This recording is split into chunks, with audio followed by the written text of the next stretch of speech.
friend of mine and a sister in arms, Amanda. We're just going to be talking a couple of different things today. Nothing too big, you know. We both have our kids with us today, so it's going to be a little different. Well, you gotta let Daddy talk first. It's going to be a little bit different today, so that's what makes it so beautiful is we have our kids with us.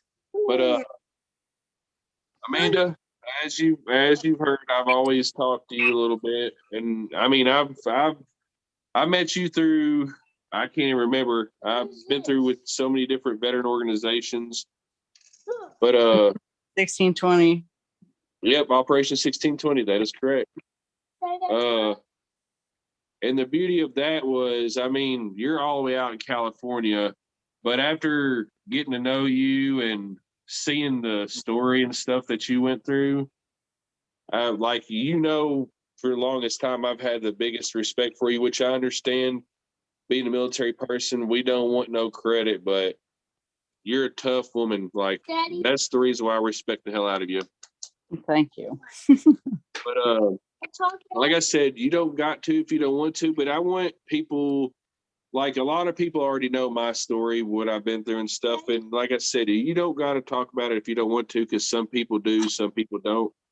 Daddy, but if you would kind of give people, I mean, you ain't got to get into details, but an idea of what happened if you want to. Daddy, and how you became you, because I'm telling you, like, after seeing the pictures and all that stuff, I'm like, Daddy, with my mindset, like, Daddy, I actually look up to you. Daddy, I want to talk. I know you gotta wait though.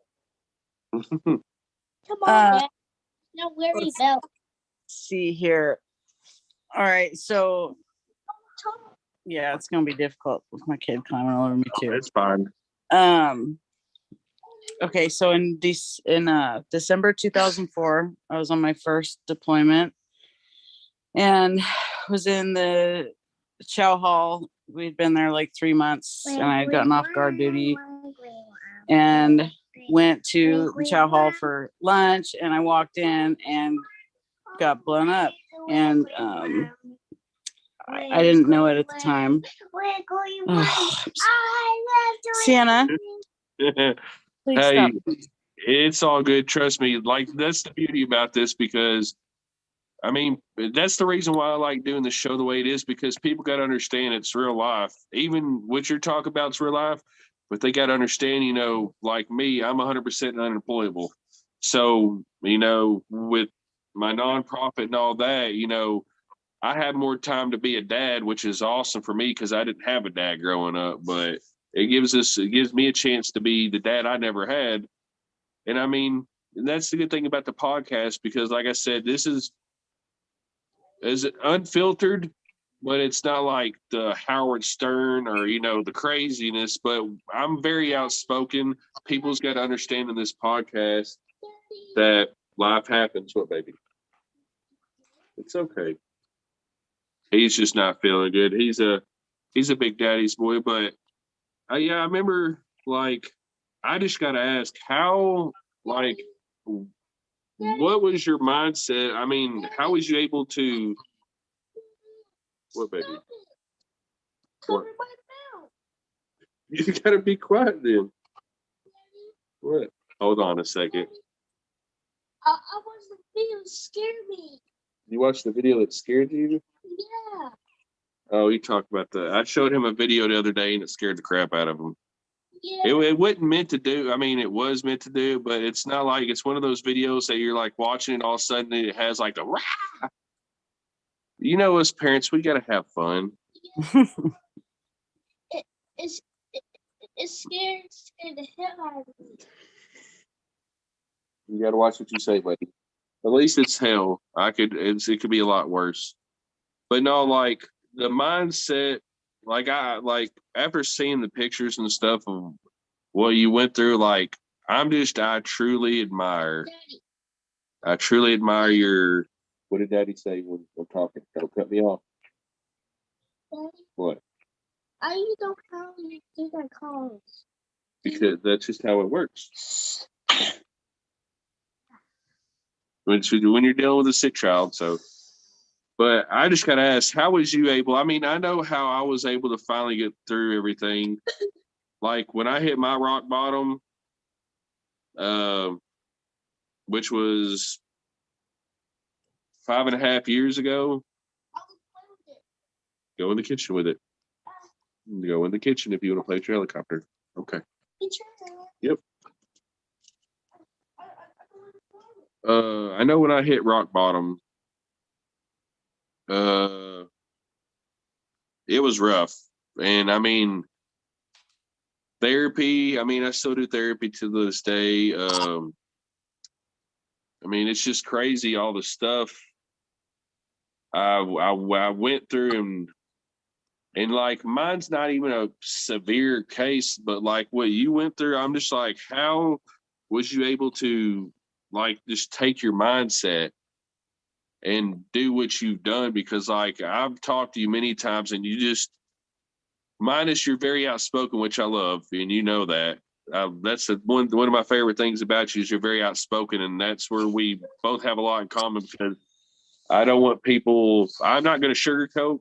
I'm not going to beat around the bush. I'm going to give it how it is, and if you don't like it, I'm sorry, but that's just how I am. Because I'd rather somebody be straightforward and no bullshit than lie and try to be like, oh, it's going to be okay. No, it's not going to be like that. So how was you able to, like, after all that, how are you able to keep your mindset so positive? I mean, I know you have your days like we all do, but how do you watch your mouth? This is parenting 101. You cuss again, I'm taking away from you. She's still young, man. She's still peaceful. I mean, she's a little wild, but little man, he's something. Yeah, I got two more that are crazy too. They're just not here right now. Yeah. But how was you able to get past it? Like, really, like, I mean, I'm past it. I'm not past it. It's a constant struggle. It's an ongoing struggle, I'll say. I'm past the worst of it, I guess would be the best way to put it. Man. So after I got hurt, I got hurt in December, and my sister passed away in July of the following year. And after that, I hit rock bottom repeatedly, many times. It wasn't easy. It's been a roller coaster. I've been addicted to different things. I was an alcoholic for years. I was on pain meds for years. I used to switch. I'd get 90 pain pills a month, and I'd be out of them within a week and a half to 2 weeks. And I'd flip flop. I'd do the pain pills for 2 weeks and alcohol for 2 weeks, and back and forth, back and forth. To the point where I had a test one time, and I was going into liver failure, I think it was, or cirrhosis or some shit. And that was kind of a wake up call to stop, like, slow suiciding myself. Also because of my kids. And I was, let's see, I quit pills in 2018, I want to say 17 or 18. And that was hard because I tried it a few times and it didn't work.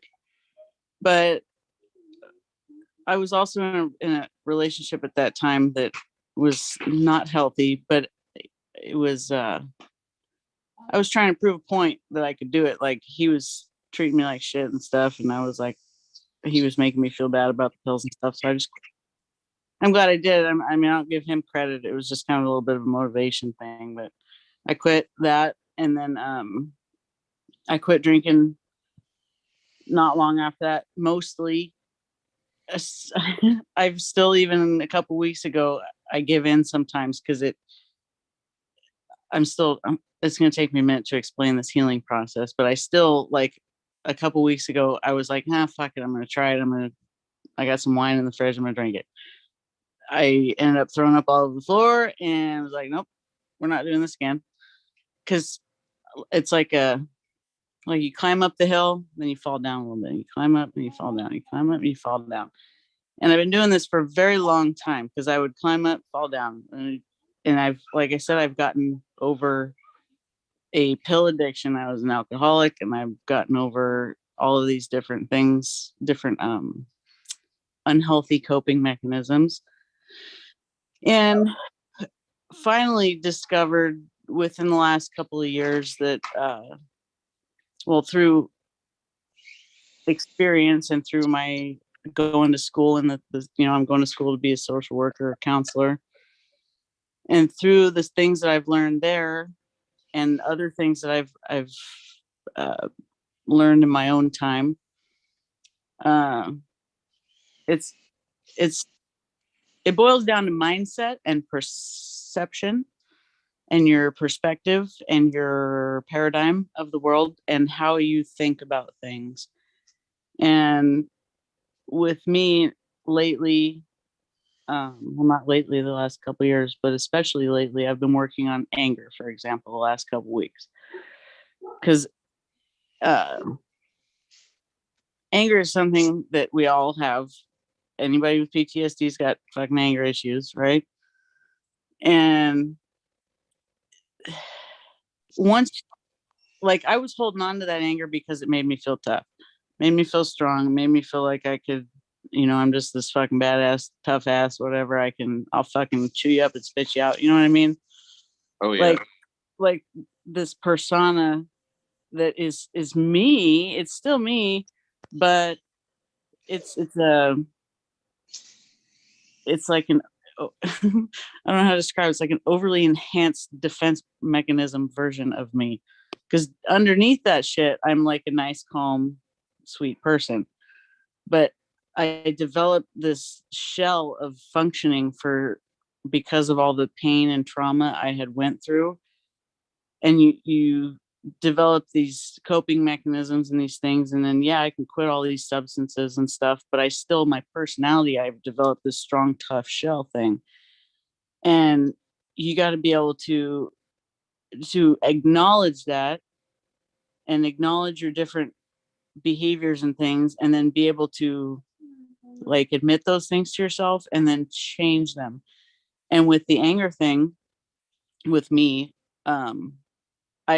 I like to get myself in situations where I'm triggered, right? Where I get pissed off. Like I'll fucking go find some dumbass on the internet. Sorry, excuse my language. I'll go find somebody on the internet that is saying some things I don't agree with. And I've seen it. Okay, yeah. And I'll do I do it a lot. I do it on Twitter too. But there's a method to that madness, is that I'm going in, I'm trying to trigger myself and then see if I can control myself. And I've done this for so long. It's I think I've written posts about it before. It's a form of like self-administered exposure therapy. So you go and you purposely trigger yourself so that you become you wear down the trigger effect, if that makes sense. So like, I find situations that will piss me off or freak me out or something. Oh, my kid, like right now, she's putting Play-Doh all over a blanket. And different situations like this, different things that used to just irritate the shit out of me. Yeah. I don't hide from them, because that's a big problem that people have, is it's avoidance, right? You avoid situations that trigger you. I choose to face triggers head on, and I know that they're going to piss me off. I know that they're going to hurt me. I know that they're going to do these things, but that's the only way to get through them. Like, if you avoid them, they're not going to go away. You can't just go to counseling for 20 years until they counsel the fucking triggers out of your head. It doesn't work like that. You have to, the only way out of the triggers is through the triggers. So that, since I've discovered that and I've been doing that a lot, it's helped me in many different ways and with many different things. And I'd say sitting at home over the last 2 years, having to change my entire lifestyle, I was going to internship and my kids were going to school and all this kind of stuff. I had a regular, whatever, normal life, single mom life anyway. And now that I'm home, I homeschool my kids. I hardly ever leave the fucking house. Sorry. Hey, like I said, this is a completely, I don't care. We talk how we feel. That's the beauty of it. Cool. But so I don't ever leave the house, and it's forced me to adapt to different things. It's forced me to face myself, I guess, because most people, like I've posted about this too on Facebook, not most people, a lot of people, the reason they suffer or they drink or they have these unhealthy habits and stuff is because they can't sit with themselves and their feelings. Like if you sit in a room silent for 20 minutes, a lot of people will sit there and be like, oh my God, I gotta get out of here. I gotta go. I need something to distract. I need TV. I need this, that, whatever. Yep. I literally will sit here for 2 days straight, not turn on the TV, not do anything. Like I can just sit. And I used to not be able to do that. It used to be where I'd be alone for 5 seconds and start freaking out. And I think facing myself and my own issues head on like that has been the most successful how I've dealt with things, the whole time. Oh, it's kind of crazy because after I didn't know you had near the problems you had, like it's kind of weird because we have a lot in common. Like this would be the first time I've actually ever really told anybody this outside of, the people I know. But I mean, I went through alcohol abuse. I wouldn't prescribe pills, but I used to take them. Xanax, Percocets, Xanax, Percocets, and Hydros were my fixation for years. Xanax, preferably. Xanax is what drove me to putting a shotgun with a slug in my mouth back in. And I don't remember much of this because, like, I don't know if you ever have it, but when you just get so to a point, you just you have like gaps in your memory. I know that's happening, especially when I get to that point where, like, I just get so enraged, and I've had to learn, take it in there. I've had to learn how to, like, I went to that Road Home program back in October, and I will say, I mean, they're good, they're great. For me, it worked. For some people, they really need to do a little bit more investigating because, like, not everybody's it's not gonna work for everybody because, like, do I think it helped? If you're not gonna play in there, buddy, go play in there. You don't fly it from in here. Sorry, but sit there, and I mean, it wasn't until like my drinking, I finally broke that habit in 2014, and it was me and my son's mother's anniversary, and I took a sip of wine, and it hurt my stomach so bad, and then I actually had a fatty liver at one time because of all the pills and stuff, and when the doctor told me that, because my mom had passed away from cirrhosis of the liver, and she never had a alcohol or drug issue. But it really scared me. And I mean, now it's back to normal and stuff, but like, you don't truly know what damage you do to your body. Then like me, I used to stress out all the time about everything. Like right now, like for the longest time, and I'm gonna be a man enough to say this because it took me a long time, but back, I ain't gonna say, like when me and Kelly, we started having our problems, it's really when I started having problems with my PTSD. Instead of her being there for me, she just kind of left me. Like she was there, like she forced me in a sense, because she was like, if you don't go to inpatient at the VA in Memphis. You know, she was gonna leave me, so I did that. I did everything she asked for me. After all these years, and it wasn't until 2018 when I done had the suicide thing. I done got the help. I was actually going in the right direction, and then lo and behold, she comes out and says, "Hey, by the way, I slept with your brother, who's now a 27-year veteran. He's out of the Air Force now. He slept with my cousin, who's also a veteran as well. He was a Ranger, and like, I'm not gonna lie, like, I don't want to hurt nobody, but I didn't know how to react to it. So what did I do? I wanted her to feel my pain. So instead of like I can promise and swear on this and take a lie detector, I've never touched a woman in my life. But during that time, I didn't know how to react. So like we had some pretty bad arguments. And it came down to the point where it was just like I can't do it no more. Because like I mean I would sit there and I'd get so mad I'd say stuff that I wouldn't say if I was in the right mind. I would just say it to I would just say it just to hurt her or make her mad. That wasn't my intentions because I mean I love the woman. I married her for a reason. But when you find out after all those years of you sitting there toughing out, trying to sit there and make yourself better for your son, because my son was my reason why I turned around, because I do appreciate, because she saved my life from the story I heard. Because like I said, I don't remember much. I came out, she said I had a look in my eyes she'd never seen. And apparently she came and put her head on top of mine and told me, "Are you going to take both of your son's parents?" And that was my wake up call. But then, I get better. And then she comes out with that stuff.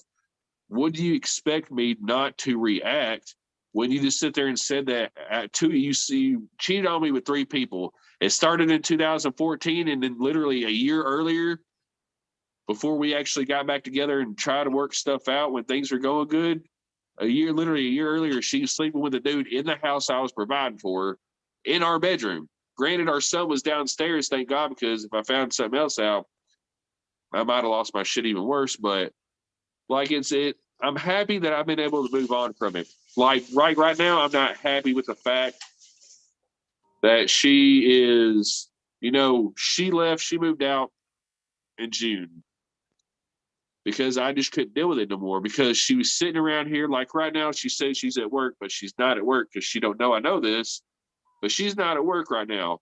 Her and her boyfriend's supposed to be at work. Her boyfriend's a 23-year-old, tried to be military, made it a month in and got kicked out because of an attitude. Since I've known the kid, he hasn't held a job for more than 3 weeks. He's 23, she's 33. Like, dude is like, I don't know what's wrong with her. I do think that she's got mental health problems because of, I won't get into her life as a children because that's not my story, because what I told you, that was between us.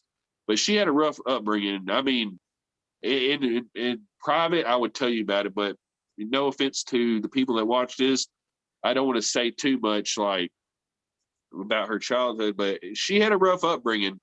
And I applaud her for being the way she is, but the way she reacted when I started going through my problems, instead of, through sickness and health and death do us part, no, didn't happen like that. So, I mean, like it's, I ain't gonna say it's nice, but it was actually a breath of fresh air to hear somebody that's actually, and to me, your situation was way worse. Like I couldn't even fathom how I would react to what situation you went through over in Iraq. Because I never went overseas. I signed up, and every time I was getting ready to go to like JRTC or NTC, because I was at Campbell, we was getting ready to go to NTC, or not NTC, JRTC in Louisiana.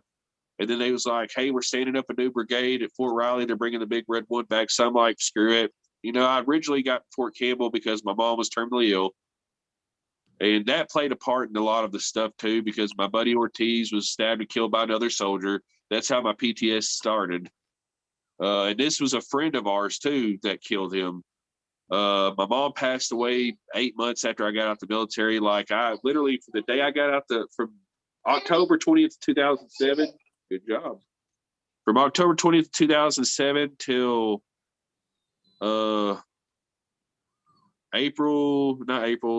July of 2016 was probably the darkest I've ever been in my life. I mean, did I hit some road bumps like you said? Yeah. Like I had my days. Like Sunday, I had a day where I just broke down crying, and I'm because I just tend to overthink, and that's us. That's how we are.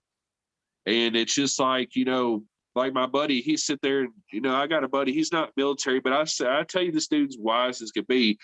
He's like, sometimes he's like, you've hit rock bottom in certain ways, but he's like, this dude literally even though he had a job, he put himself out on the streets, like living on the streets, just so he can understand what truly hitting rock bottom was. And after hearing him talk about that, it humbled me because it's like, you know, do I have it better than a lot of people? I mean, in certain aspects, yes, because I don't have to work. I get a check from the military, and it's able to take care of bills in Tennessee compared to like I couldn't even fathom living out on the West Coast because the cost of living, like I got a 2-bedroom apartment and it cost me, it was $495, now it's $505.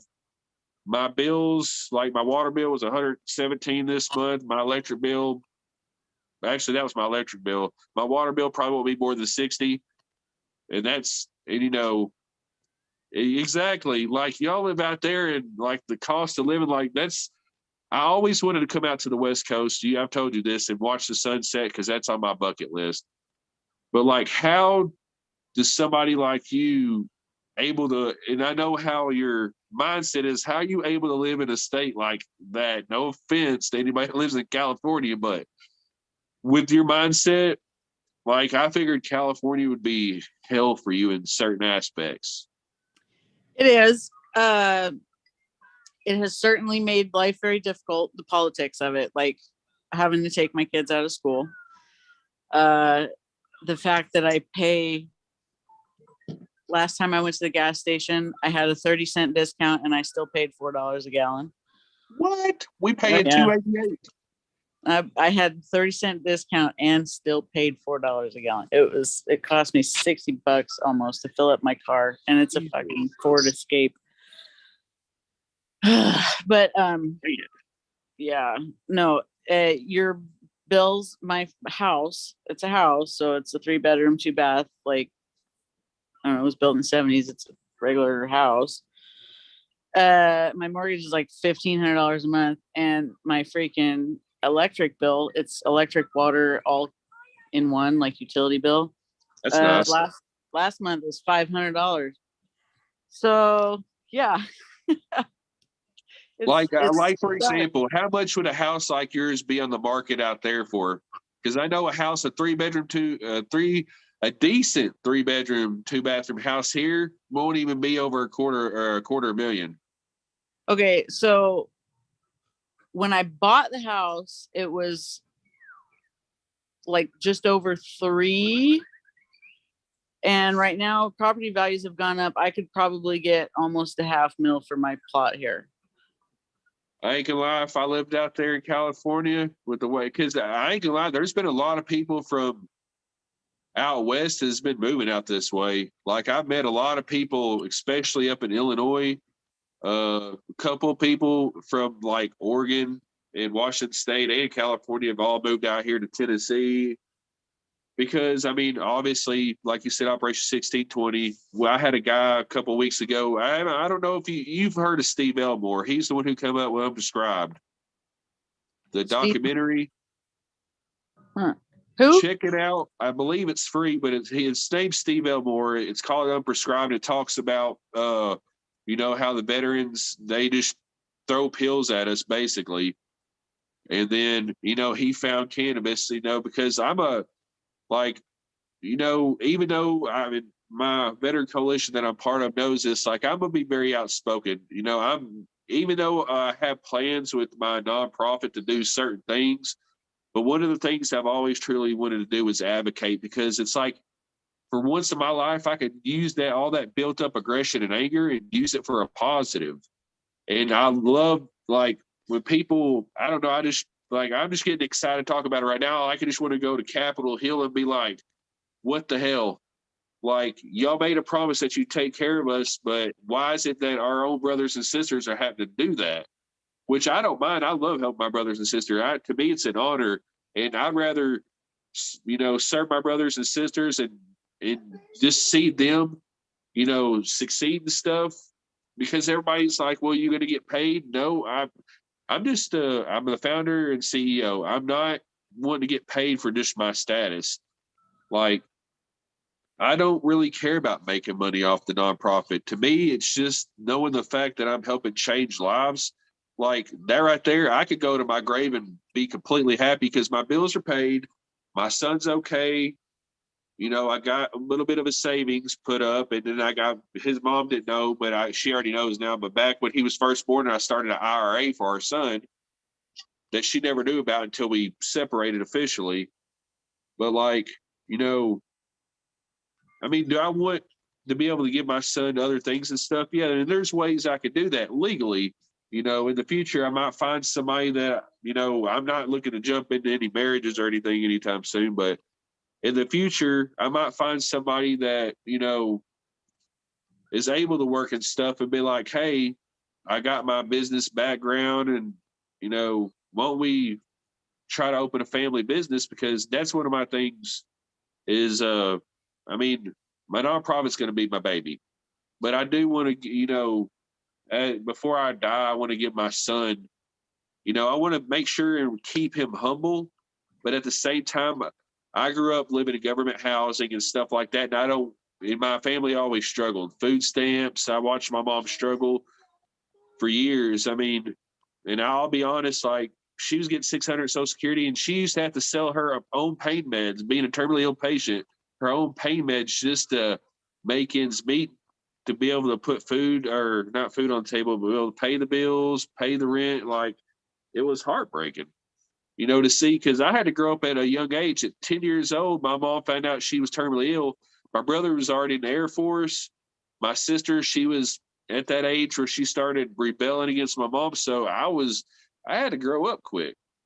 So, I mean, I guess our experience is like, it's like part of me for the longest time hated everything that happened in the past. But then again, I look back and I'm like, you know what?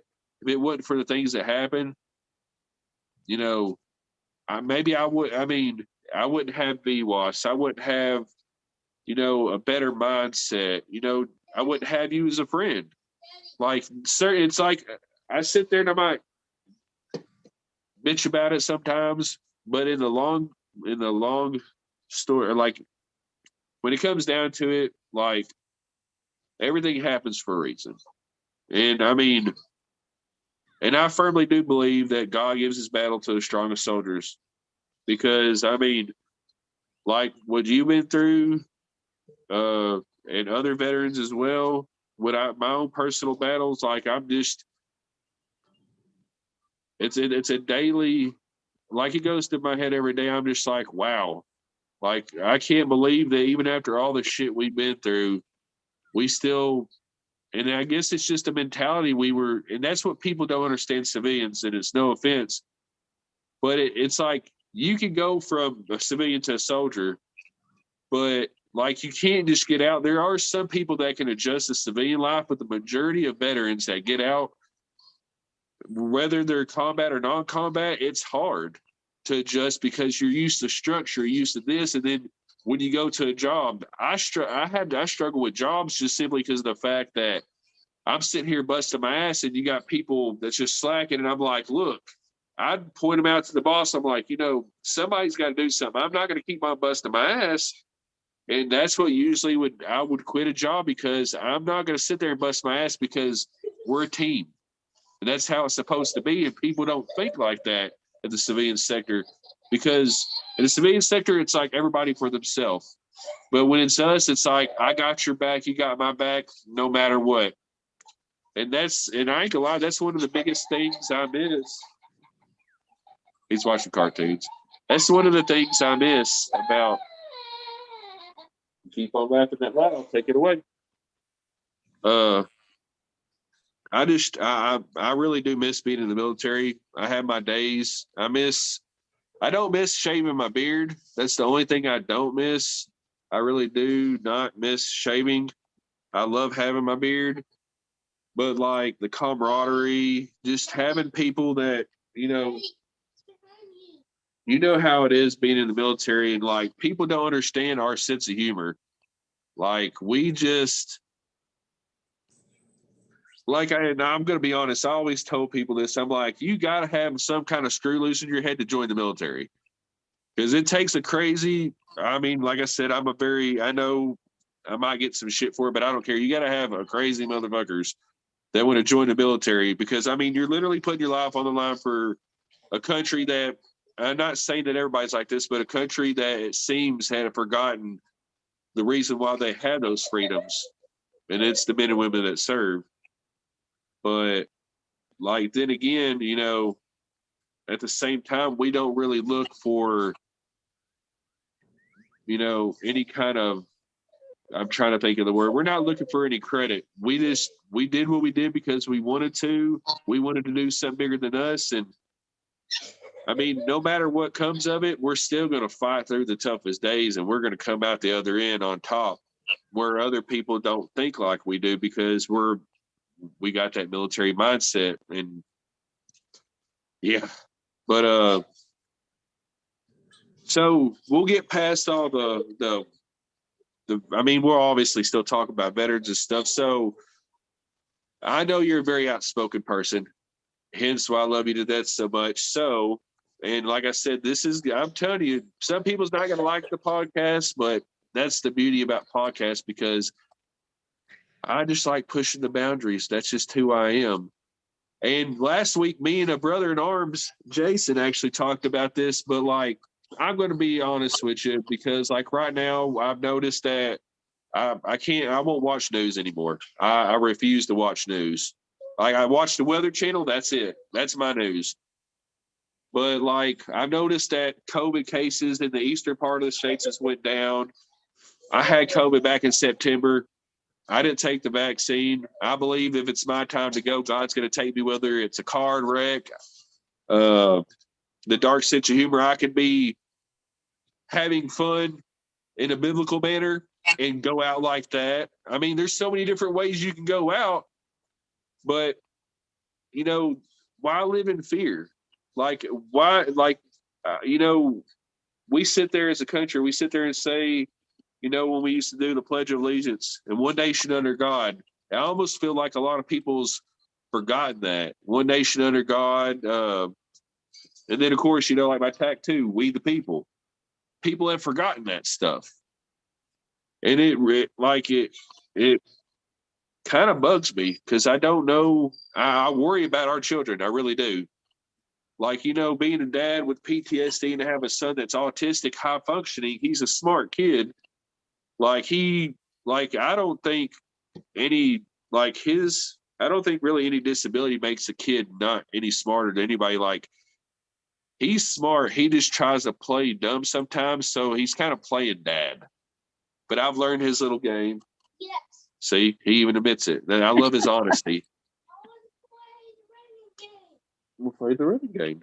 But like, how do you feel about the whole vaccine and where the direction our country is moving in as far as like for our children? Because like that's my biggest concern, honestly, is I feel that we lost our backbone as a country.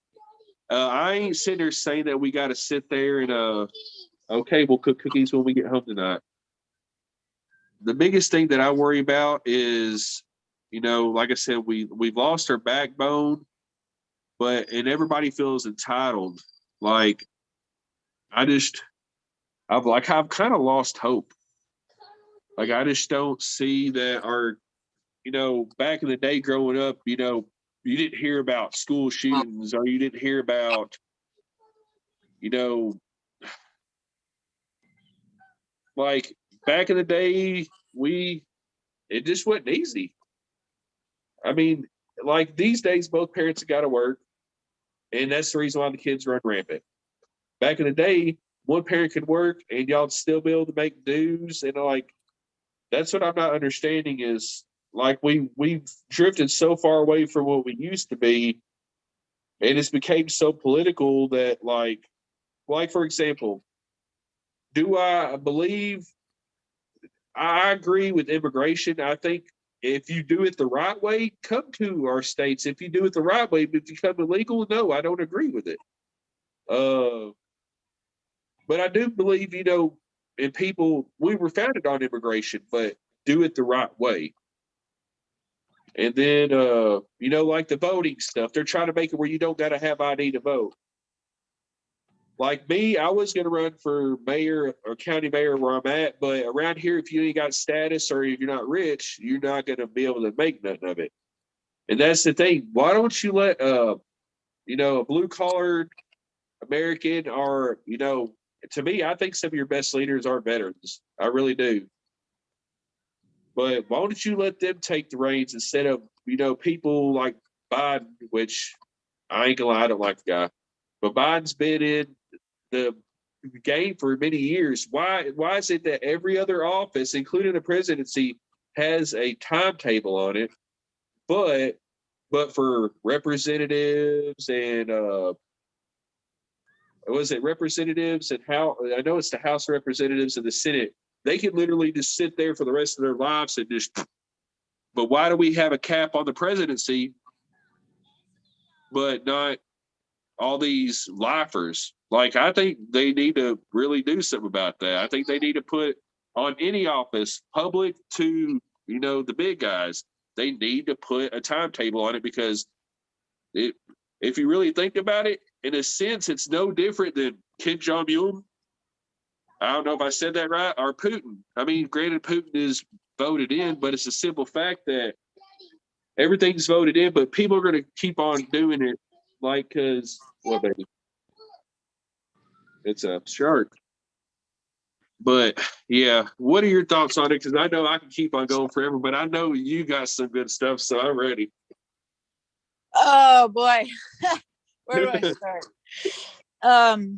Hold on, I got to put a dip in for this one. Okay, I don't smoke, but I dip from time to time, so. I'm quitting. It's hard. Dipping's hard. This is the first dip I've had all day. I try to wait till dinner time, but since I'm doing this with you and I know I'm fixing to have an excited time hearing you, I had to put in one for this one, because I know you're very outspoken, and that, like I said, that's what I love about you. So the floor is yours. All right. So I'm trying to think of where to start here. It's my favorite topic. I know your classmates love you. Fucking, they sure do. Yeah. Okay. I think the best place to start is the mindset. All the questions are best answered if you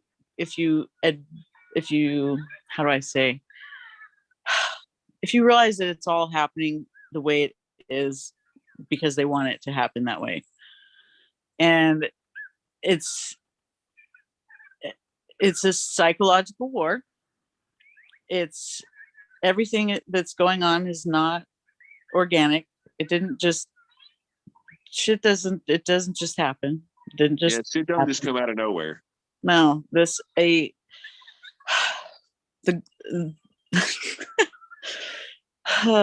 the Event 201 thing beforehand, right before fucking COVID broke out, that is an obvious sign to what they were trying to do. The Hegelian dialectic, they always do and show in the predictive programming, they problem reaction solution. They show you what they're going to do. They cause the problem. They know what you're going to do and react and how you're going to react. And then they provide the solution based on your reaction. Marxism and communism and all of these things are based on years and years and years of psychological study and manipulation on people. The Nazis, for example, used to do all kinds of shit. Obviously, Joseph Mengele and the Holocaust and all this kind of stuff. Baby. Operation Paperclip, right? Paperclip brought over all these Nazi scientists to the United States. What's that fucking guy's name? Bernard, Freud's nephew. Damn it, what's his name? The beautiful part about you talking about this is the simple fact that what you're telling people, this ain't just you talking off the top of your head. This is, you've read the books, you go to college and you're trying to, this is what you do. So This is educated, like real talk. This ain't just some stuff you're just talking off the top of your head. That's the reason why I want people to hear this, because she's not joking. I'm being serious. Like, she's going to school for this stuff. Listen to the woman. I promise you. I study psychology. I have a bachelor's degree in psychology. My master's degree is going to be in social work, but it's not just a degree, because I could flush my degrees tomorrow and, you know, I would have learned more on my own time than I have through college. But the psychology thing is what I study, and people don't understand that I spend all of my free time studying this shit, studying the history of it, studying this, that, and the other. So yes, I'm not just saying shit to say it. You know what I mean? So anyway, where was I?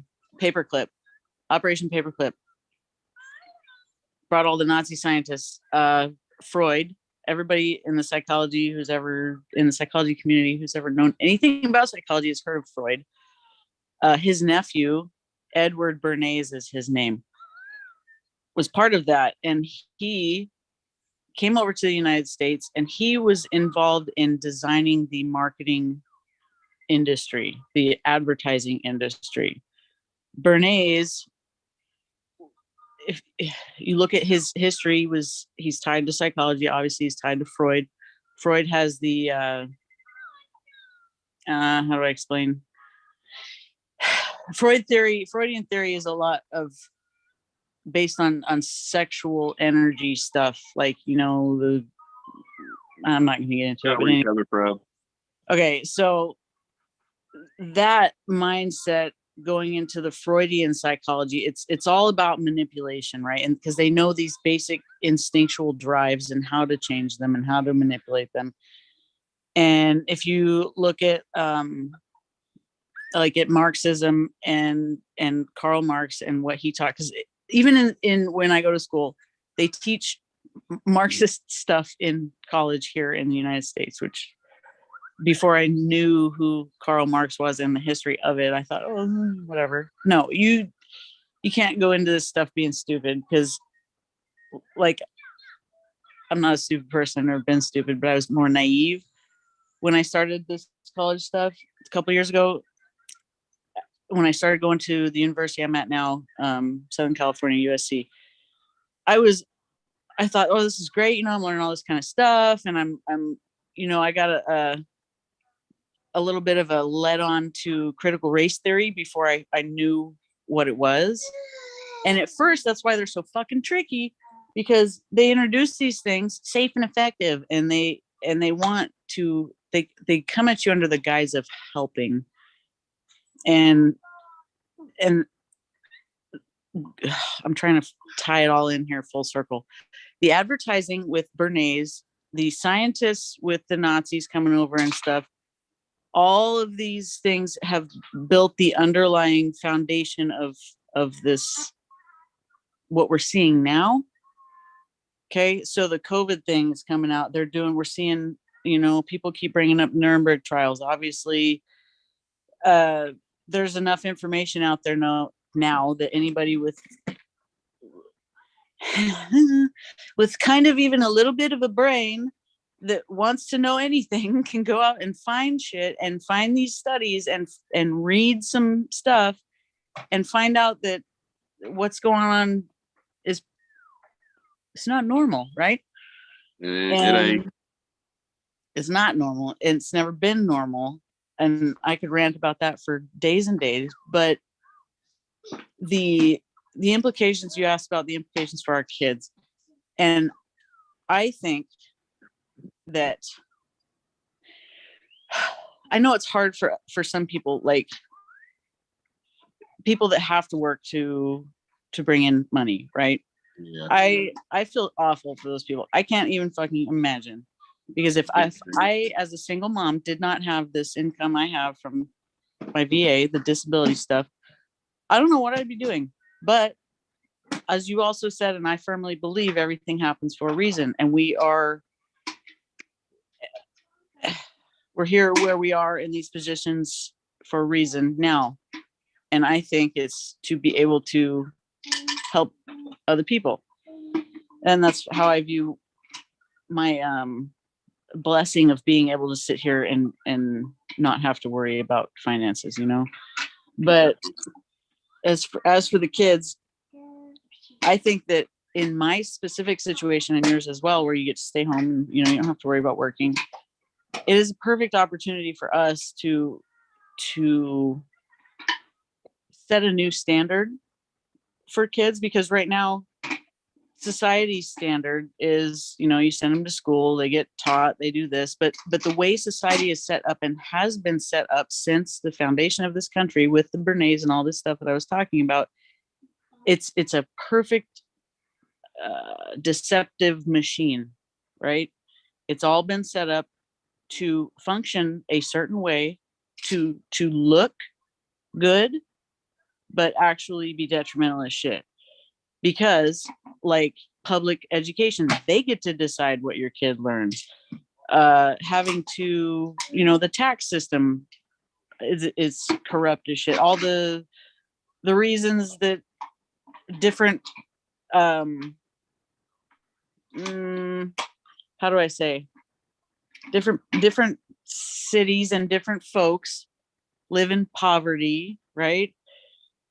And it seems that these different folks can't get out of poverty, different groups and areas, you know what I'm saying? Like different towns and their different stuff. It's, and everybody always comes up with these solutions and stuff. No, we can get this stuff and that, but it never happens. And people aren't seeing the fact that it's not meant to be fixed. We're not going to fix it until the whole system crashes. So yeah, anyway, that's true though. It is. I mean, like, for example, you brought up like, and I hate bringing this up because I hate politics, but then again, I like talking about them. But like, for example, I know one of the girls, I think it's Annie. She goes down. If I can't think of her name off bat, she's actually called me a couple of times, but she lives out there in California as well. And she's always going down to, I think it's called Veterans Row. It's like a road that's literally homeless veterans that are just stretched them on a big, yeah. Like we've lost a lot of our values as a country. Like, and that's the bad part, because the rich keep on getting richer, the poor keep on getting poorer. And because the country is literally like with the stimulus checks and stuff like that, they're just sitting there, and that's like paying hush money. That's just that, and it's just like, and I'm not gonna hate against food stamps and all that, because my mom was terminally ill. We needed that because my mom couldn't work. I'm not against that, but they're so easy just to sit there and give people stuff just so they become so dependent on that they're not dependent for themselves. And that's how I see the country's kind of like, I just see that this country is just trying to make people where they're so dependent, like, you know, because now with COVID, for example, with the Omicron, less severe, more transmittable, more like a cold, no different than the flu. We've had the flu around for years, and, you know, the flu can be good one year, bad the next year. I mean, to me, granted, and you know, God rest his soul, everybody that did lose the battle to COVID, because the underlying conditions did take them some in other ways. I can't justify that, but like I was saying, we, you know, what happened to one nation under God? I thought we was supposed to, you know, the higher power, you know, we're supposed to believe in that and know that he's going to do what's best. But people have just lost that way, and they became so dependent. And I know this sounds bad, but it seems like as if veterans or military are the ones who see through all the bullshit, because we've lived that life. We've worked for the government. We kind of know, not in depth, but we kind of see how things go. So when, you know, a lot of, like, if you challenge a civilian and you challenge a veteran, the civilian is more likely to restrain than the veteran, because a veteran, we're taught to fight. That's just how we're ingrained.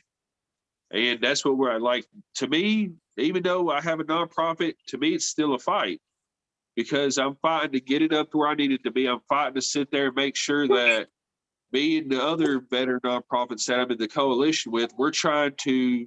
Hold on, what? Not right now, honey. Just wait. Okay. We'll make it this evening. But you know, Just wait. okay, this evening or nothing at all. No, I know, baby. But like when it comes down to it, it's like we're meant to fight. Like I'm fighting to make sure this happens. I'm fighting to make sure that we hold the government, we hold the VA accountable for what they're doing because, you know, we shouldn't hear homeless, we shouldn't hear hungry, we shouldn't hear anything like that with veterans. The very people that put their life on the line for our country.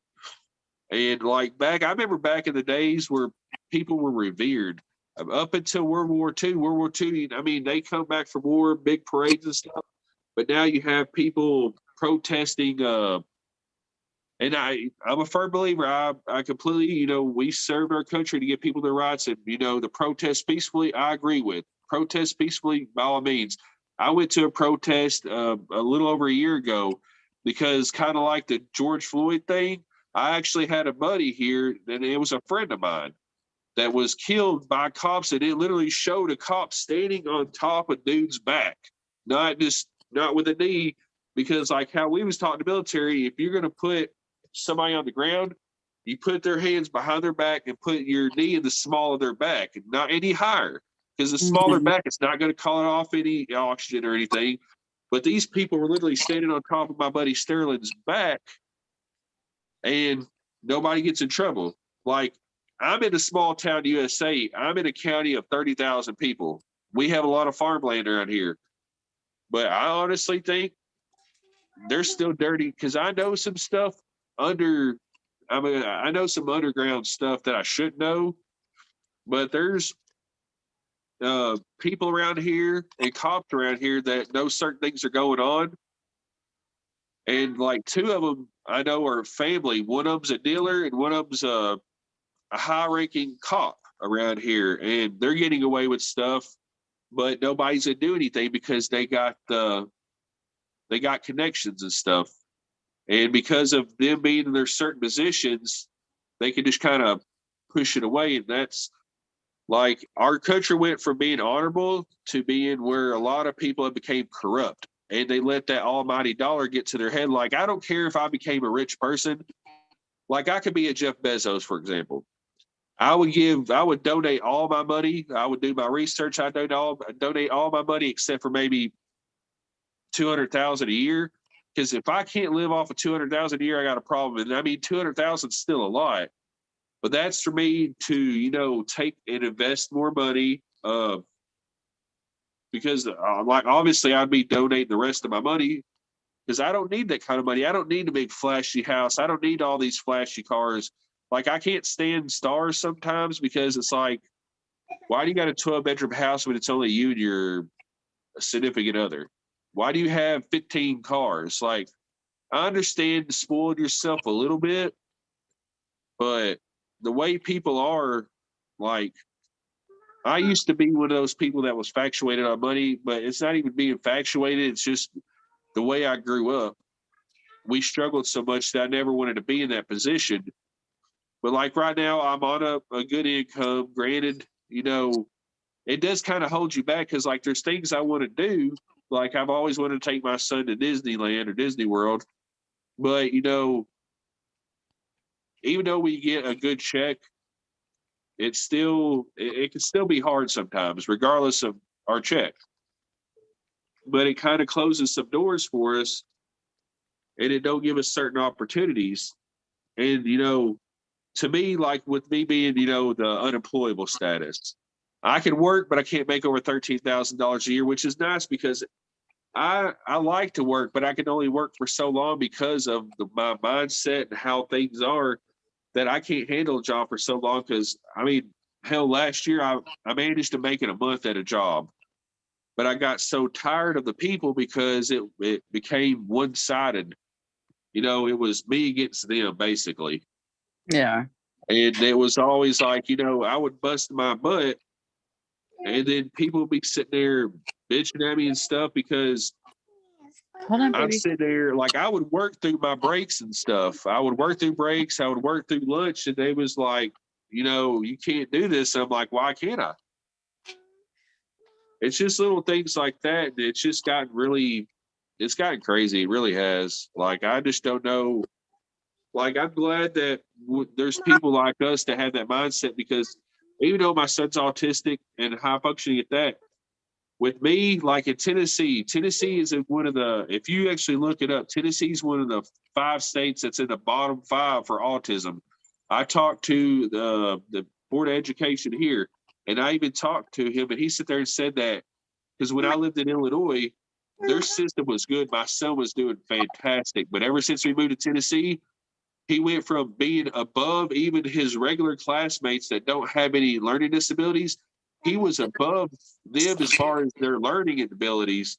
But since he moved here, now the last test they did on him, they said he has a brain of a 4-year, 8-month-old child.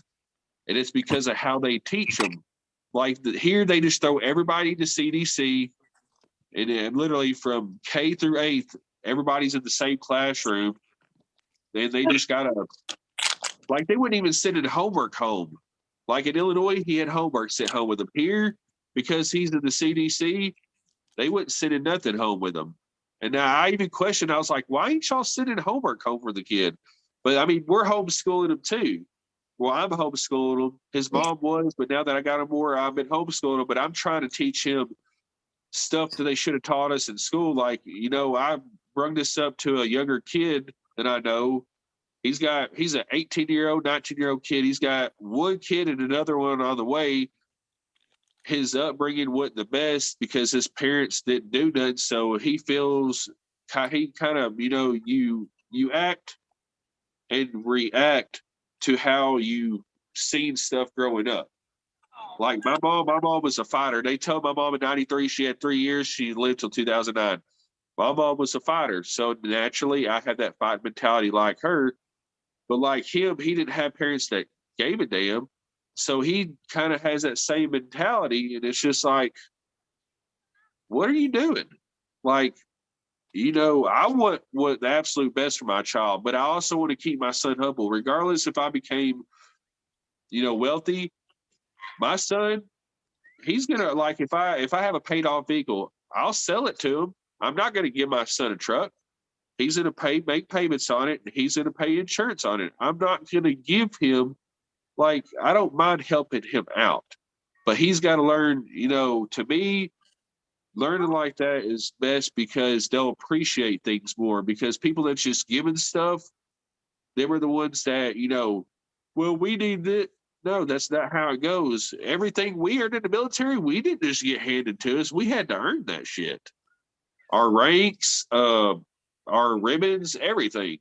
I mean, basic training, granted, my mindset going into basic training because I had family in was, this is nothing personal. It's their job.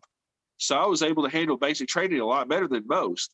I mean, it was still rough mentally and stuff because, I mean, it's your first time being away from family for long periods of time. You got all these different, backgrounds and people, but that's the beauty of it, because at the end of basic training, for the most part, you got all these people that are finally working as a team, and things have just, like, we was actually, I forgot who was talking last night. I was talking to this about, but it was a lady. There was a gentleman that has been coming around the place.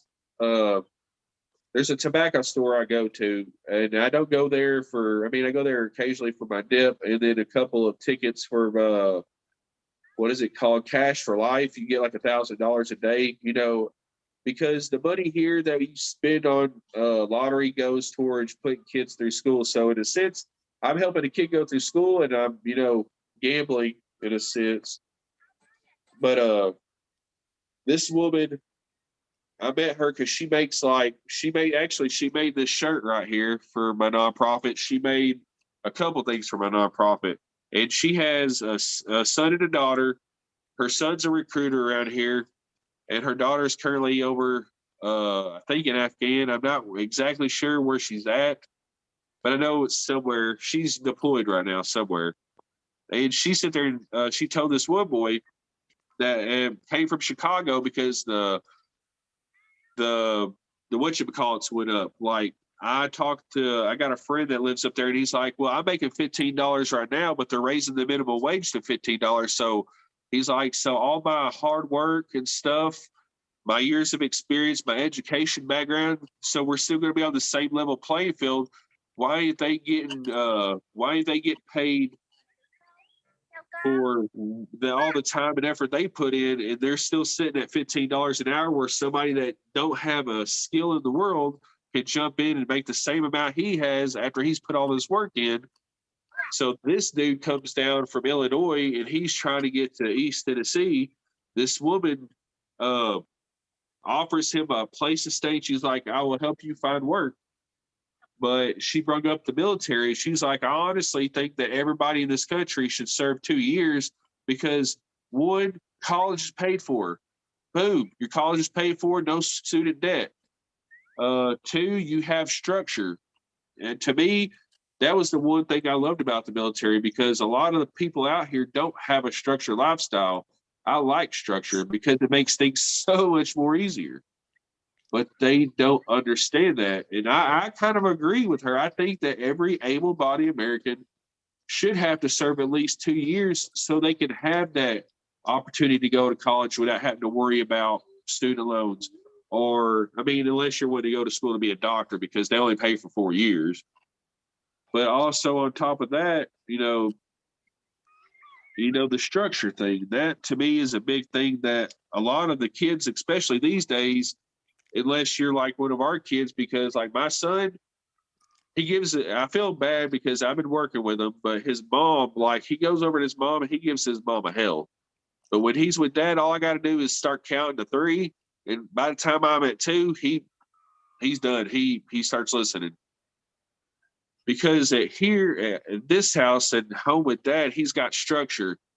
Like he's constantly wanting to cuddle with daddy. I'm going to show him that love because I didn't have that father figure to show me that kind of love. But at the same time, I didn't have that father figure. I had a great mom. Like I couldn't ask for a better mom. But it's a simple fact that, our kids, I don't worry about our kids because I know our parenting skills and the way we're going to mold our children, they're going to be fine. Maybe they'll be able to influence the other kids to be structured and all that.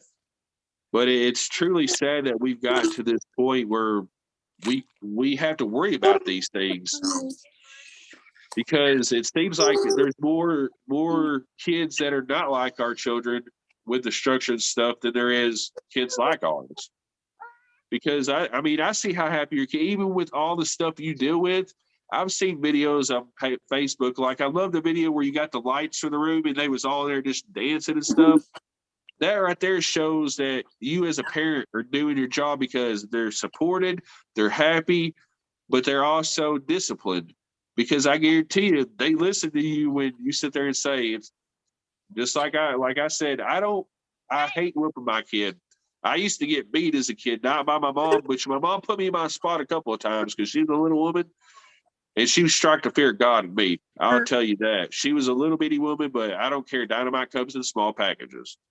But it's just a simple fact that I truly, like I said, I worry about the direction of our country.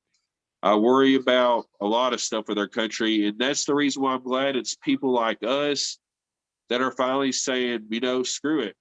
Yeah, we're going to fight back against it because we ain't doing nothing bad. We're peacefully protesting in a way. Mm-hmm. But it's just gotten crazy, and I'm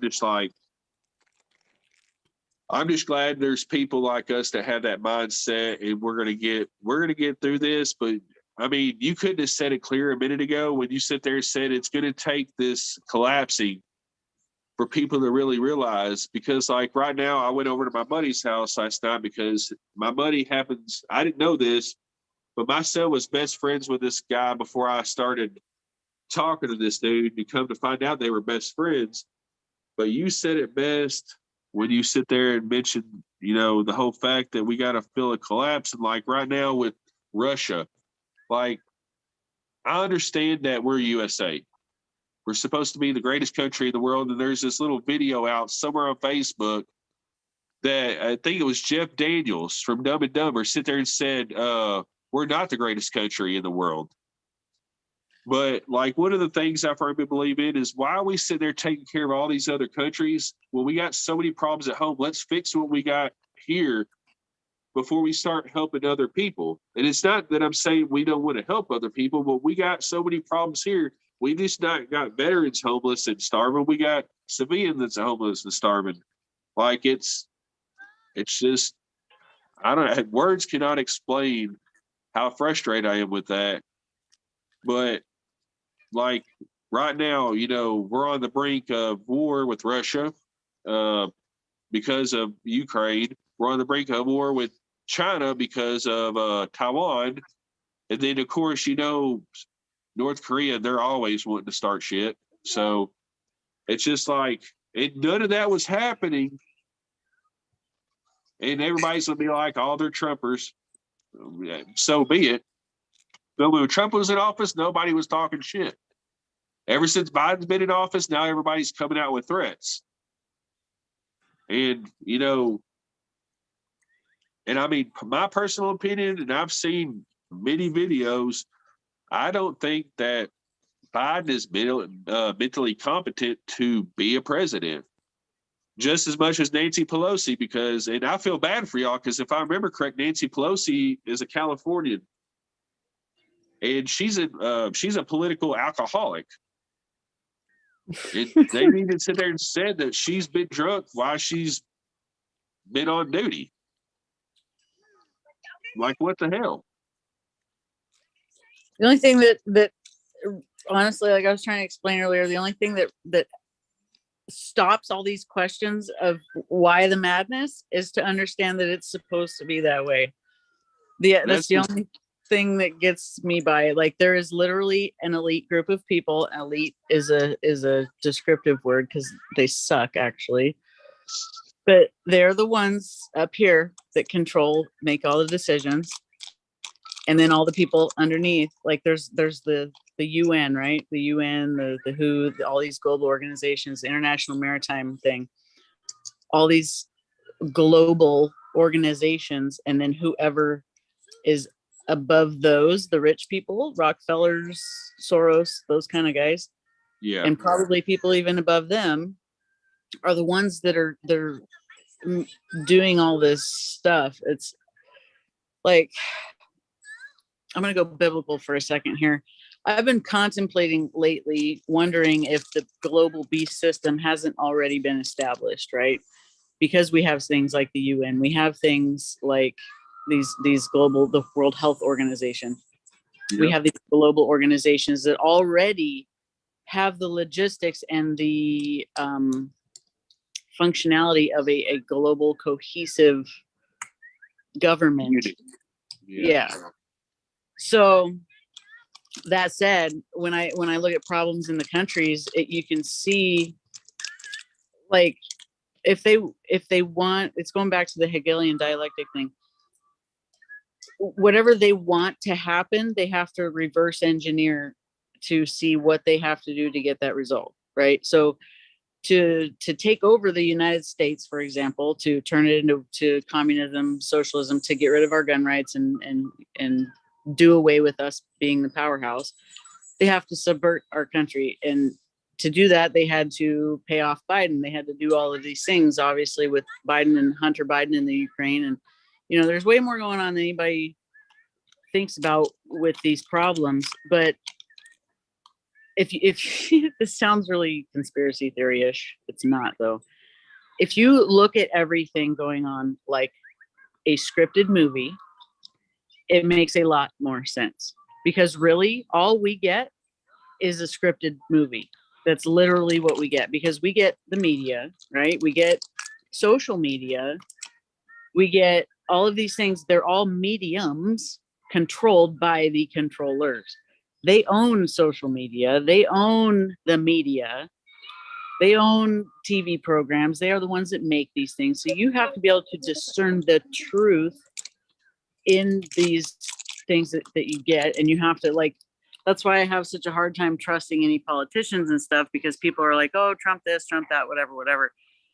I used to love Trump, but now I don't. I have to watch them all like they know what's going on, because if I can sit here as a civilian and piece together and put together the things that I have about the government and about the world, then I know that they know everything that I know and more. You know what I'm saying? Oh yeah. So Mommy, the fact that I want more no, ma'am. So the fact that gummies.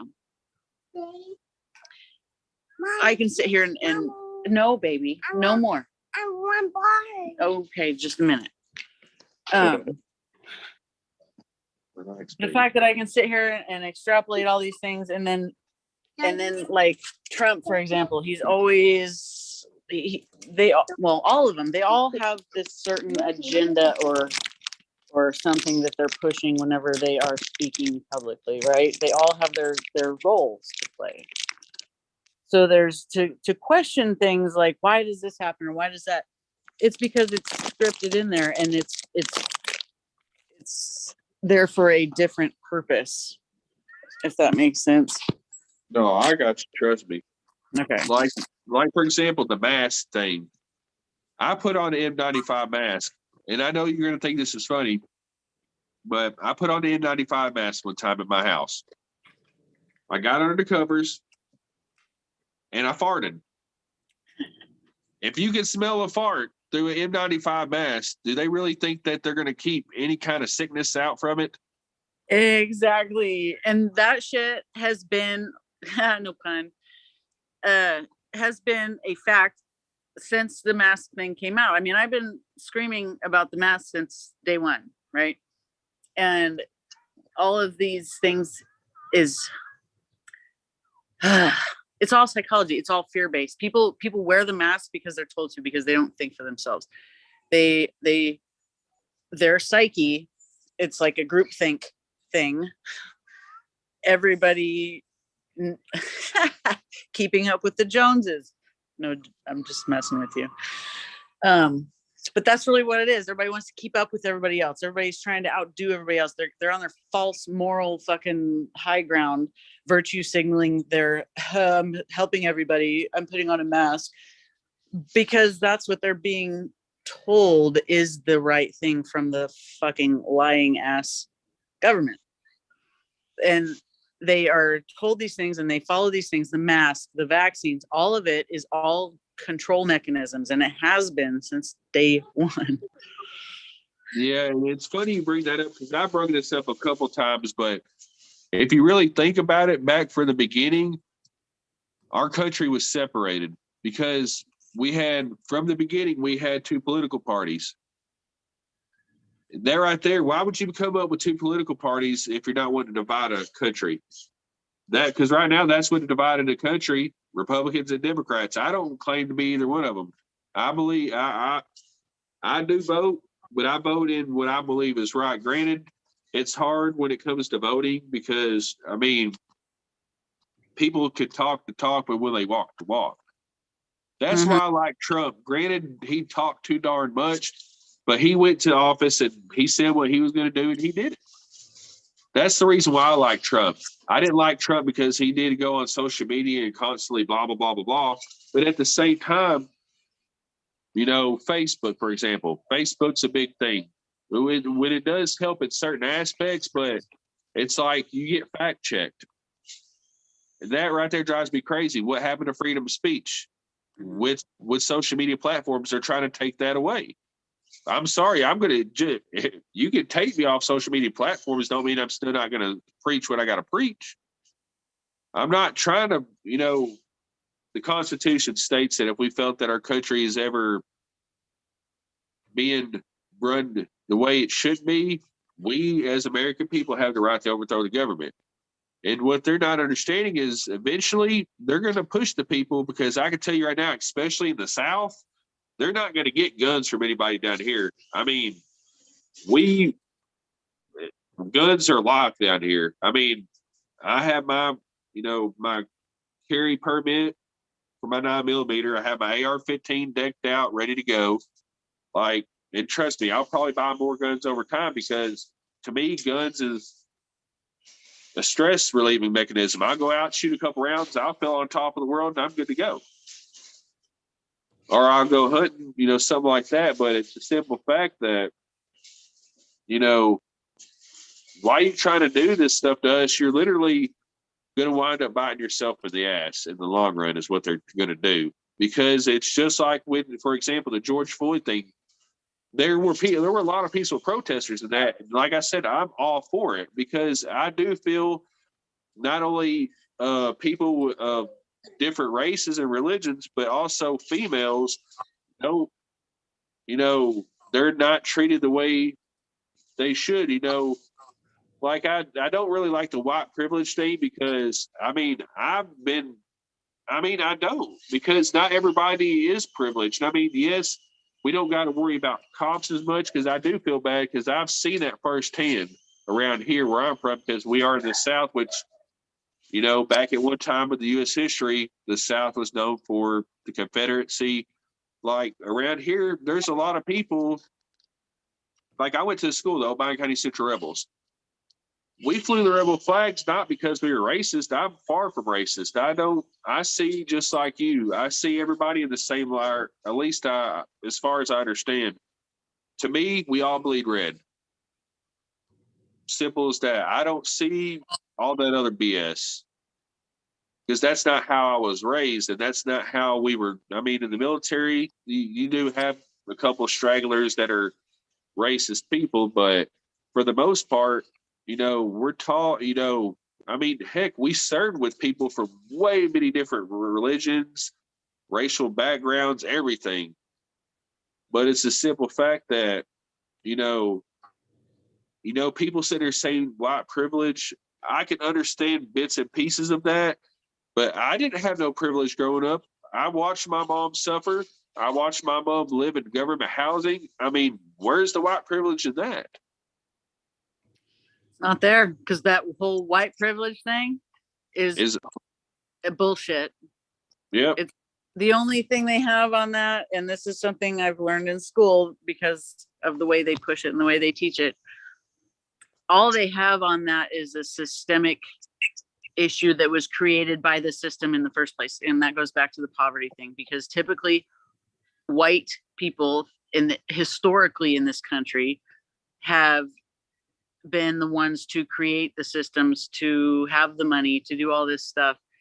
And it's a consequence of the creation of this country. You know what I mean? It's nobody's fault except for whoever did it in the first place. And the fact that they white privilege everybody now is only they're subverting racism. They're changing it so they can feel better about attacking white people under the guise of what do they call it? Anti-racist, being anti-racist. These are all made up pseudo fucking terms to support this insane ideology the left has made up to justify their insane behavior. Because the white privilege thing it's not a blanket fucking thing. It's not. I don't care. You can put me on with the person who invented fucking critical race theory. I don't care. It doesn't exist. It's skin color does not grant you privilege unless there's an actual like racist thing. Like you can't come in here unless you're white. You know what I mean? There's your white privilege, not, oh, you're white, so you've this, that, and the other. Like, you know what I mean? Oh, I got you. I can't fucking stand that shit at all. I agree with you 110% fully. I hate that we're going in that direction because, I mean, if we were the way they're trying to label us, then why would we fight for them? Why would we serve our country to protect them and give them the rights? We're not the enemies. It's the rich and the powerful that are the ones that have the control. But if people would understand that if we stand up and fight back, eventually they're not going to fight back no more. They're going to, like you said, and I hate even saying it, but it's so true. I think we're going to have to hit rock bottom, but the U.S. is going to have their own version of a rock bottom for us to come out of it stronger. I really do, because there's too many things right now that's making this country, and I hate saying it because I'm always going to be a proud person to be an American, but I mean, at this time in our lives, I don't feel too proud because Daddy, no. I don't feel too proud just due to the simple fact that we're just going in the route we are. And I mean, our kids might wind up paying for it. And that I don't look forward to. But anyways, I know you have this is your dad. Hold on, Daddy's almost done. I'm sorry I break it. Well, I told you it was gonna happen. I'm sorry. It's okay. But I know I can't fix it, baby. But I know you have a busy day ahead of you because you got your children and stuff. And me, myself, I got chiropractic appointment, and then I got to do my taxes for the year. I had to wait for the IRS to send that crazy stuff. But I'll go yeah, you're going with Daddy. But I'll let you go for now. But I do want to thank you for coming on the show Daddy. today. Hold on, Daddy's almost done. Who's one stop shop? Daddy's One Stop Shop. You know that. Who? Me. Well, I mean, not me. Actually, One Stop Shop is not me. It's all the brothers and sisters. Are they? Yep. And see, that's a sister in arms too. You know what Daddy taught you to do? Easy? You salute. And I got a picture of him when he was younger at the graveyard when I visited my mom, Daddy? where I showed him how to salute. We went around to all the Daddy? veterans in the graveyard and saluted their graves. What, baby? Whoa. We made melon cookies for Sam this year. Yep, we did. Nice. But here, let Daddy finish out and I'll be done. But I do want to thank you for coming on today. Thanks for having me. No problem. Hold on. Where's the people? This is just between me and her. The people are going to be the ones watching it. Where'd they go? Oh, you talking about the other two people? They're the ones who helped run this for me. So Where'd they go? I don't know. What does it say? That's the captions, baby. But let Daddy finish this out, okay? And we'll go bye-bye, okay? But anyways, my name is Justin Jones. This is the Miss Continues. I want to thank Amanda for coming on today because, like I said, she's a good friend of mine. And I always love her input because she is just like me. She don't sugarcoat stuff. But once again, this is Amanda. Thank you once again. My name is Justin Jones, and this is the Miss Continues. Y'all have a great day and take care. Hey, Mommy. Now, Mommy, what? Mommy. let me see if I can. Mommy, what? They'll probably cut it off, so I don't Daddy. know how they do that. Daddy. But Okay. I'll call you in a minute and talk to you. All right. Bye-bye. All right, later. Bye. Later. Bye, bud.